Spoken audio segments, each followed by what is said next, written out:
மூணாவது எபிசோடில் உங்களை சந்திப்பதில் நான் மிகவும் மகிழ்ச்சி அடைகிறேன். இன்று நாம் என்ன பார்க்க போகிறோம் அப்படின்னா, குழந்தை இல்லாத தம்பதியினர் மருத்துவமனைக்கு வரும்போது பெண்களுக்கு என்னென்ன அடிப்படை பரிசோதனைகள் செய்ய வேண்டும், எதற்காக செய்கிறோம் அப்படின்னா, ஏதாவது குறை இருந்தால் அதை சரி பண்ணால் தான் குழந்தையாக வாய்ப்பு இருக்குது. ஸோ பெண்களுக்கு என்னென்ன அடிப்படை பரிசோதனைகள் செய்வோம் என்பதை பற்றி நாம் இன்றைக்கி எபிசோடில் பார்க்க போகிறோம். ஃபஸ்ட்டு பெண்களுக்கு முதல்ல டீட்டெயில் ஹிஸ்ட்ரி கேட்போம். அதாவது அவங்களுக்கு மாதவிடாய் ஒழுங்காக வருகிறதா, இல்லை தள்ளி தள்ளி வருதா, மாதவிடாய் வரும்போது வலி அதிகமாக இருக்கிறதா, அல்லது அவங்க கணவன் மனைவி சேரும்போது ஏதாவது பிரச்சனை இருக்கிறதா, அல்லது எந்த நாளில் செய்தால் கணவன் மனைவி சேர்ந்தால் குழந்தையாவதற்கு வாய்ப்பு இருக்கிறது என்பது அவர்களுக்கு தெரிந்திருக்கிறதா, அல்லது முன்பு ஏதாவது அவங்க ப்ரெக்னென்ட் ஆகியிருக்காங்களா, அல்லது கருச்சிதைவு ஏதாவது ஏற்பட்டிருக்கிறதா என்பதை பற்றி நம்ம டீட்டெயிலாக கேட்டு தெரிஞ்சுக்குவோம். தெரிந்த பிறகு முதலாக அவங்களுக்கு அல்ட்ராசவுண்ட் என்கிற ஸ்கேன் பரிசோதனை செய்ய வேண்டும் என்று நாங்கள் அறிவுறுத்துவோம். ஸ்கேன் பரிசோதனை வயிற்றின் வழியாகவும் பண்ணலாம், பிறப்புறுப்பின் வழியாகவும் பண்ணலாம். அது தீட்டு வந்த 2 அல்லது 3வது நாளில் பண்ணும்போது நமக்கு பிறப்புறுப்பில் ஏதாவது பிரச்சனை இருக்கிறதா என்பதை பற்றி நம்ம தெரிந்து கொள்ள வாய்ப்பு இருக்கிறது.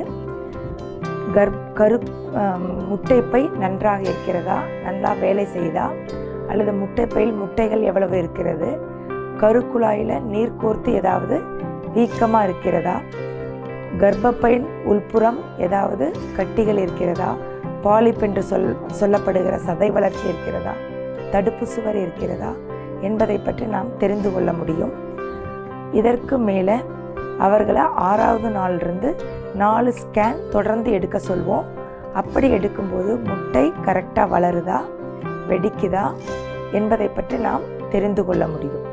2வது பரிசோதனையாக தீட்டு வந்த 2வது நாளில் ஹார்மோன் பரிசோதனை என்கிற பிளட் பரிசோதனையை நாம் செய்து கொள்ள சொல்வோம்.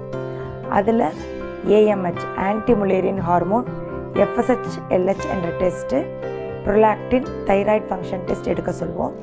இந்த பரிசோதனை செய்வதன் மூலம் அவர்களுக்கு முட்டைப்பையில் முட்டைகள் எவ்வளவு இருக்கிறது, முட்டைப்பை கரெக்டாக வேலை செய்தா இல்லையா, அல்லது PCOD என்ற வியாதி இருக்கிறதா, அல்லது தைராய்டு ப்ராப்ளம் இருக்குதா. ஸோ ஏதாவது ப்ராப்ளம் இருந்ததுன்னா அதுக்குரிய சிகிச்சை நாங்கள் பண்ணுறோம். 3வது பரிசோதனை கருக்குழாய் அடைப்பில்லாமல் இருக்கிறதா, கருக்குழாயில் அடைப்பு இருக்கிறதா என்று பார்க்கக்கூடிய ஹிஸ்ட்ரோசால்பிங்கோகிராம் என்கிற HSG டெஸ்ட். இது நார்மலாக தீட்டு வந்த 6வது நாளிலிருந்து 10வது நாளுக்குள்ளே செய்யணும். அவங்களுக்கு 2 நாட்களுக்கு முன்பே ஆன்டிபயோட்டிக்ஸ் கொடுத்துருவோம். எதுக்காக அது கொடுக்குறோம்னா, நம்ம பண்ணும்போது பிறப்புறுப்பில் எந்த கிருமிகளும் இருக்கக்கூடாது. பேஷண்ட் காலையில் வந்தோடனே 1 மணி நேரத்திற்கு முன்பாக இந்த டெஸ்ட் பண்ணும்போது வலி எதுவும் இருக்கக்கூடாதுங்கிறதுக்காக அனல்ஜெசிக்ஸ் கொடுத்துருவோம். இது கீழ் வழியாக ஒரு சின்ன கேனுலா போட்டு யூரோகிராஃபின்கிற டை செலுத்துவோம். அது நீங்கள் டிவியில் பார்த்துட்ருப்பீங்க. அது கர்ப்பப்பைக்கு உட்புறம் போய் கருக்குழாய் வழியாக வெளியே வந்துடணும். அப்படி வெளியே வரல அப்படின்னா அங்கே கருக்குழாயில் மிஸ்டேக் இருக்குன்னு அர்த்தம். அதை தெரிந்து கொள்வதற்காக 2-3 எக்ஸ்ரே எடுப்போம். அந்த எக்ஸ்ரேயில் பார்க்கும்போது கருக்குழாய் அடைப்பில்லாமல் இருக்கா, அல்லது அடைப்பு இருக்கா, அடைப்பு இருந்தால் எந்த இடத்துல இருக்குது, கர்ப்பப்பையின் உட்புறம் நல்லா இருக்குதா, இல்லை கட்டிகள் இருக்குதா என்பதை பற்றி நாம் தெரிந்து கொள்ள வேண்டும். இதற்கு பதிலாக SSG என்ற டெஸ்ட்டும் நம்ம ஸ்கேன் பண்ணும்போதே பண்ணலாம். அது சிறு கேனுலா மூலம் நார்மல் சலை என்பதை செலுத்தி கருக்குழாய் அடைப்பில்லாமல் இருக்குதா என்பதை கூட நாம் பார்க்க முடியும். அதே மாதிரி கர்ப்பப்பையிலுடைய உட்புறம் சதை வளர்ச்சி இருக்குதா, தடுப்பு சுவர் இருக்குதாங்கிறதையும் அதன் மூலம் நாம் தெரிந்து கொள்ள முடியும்.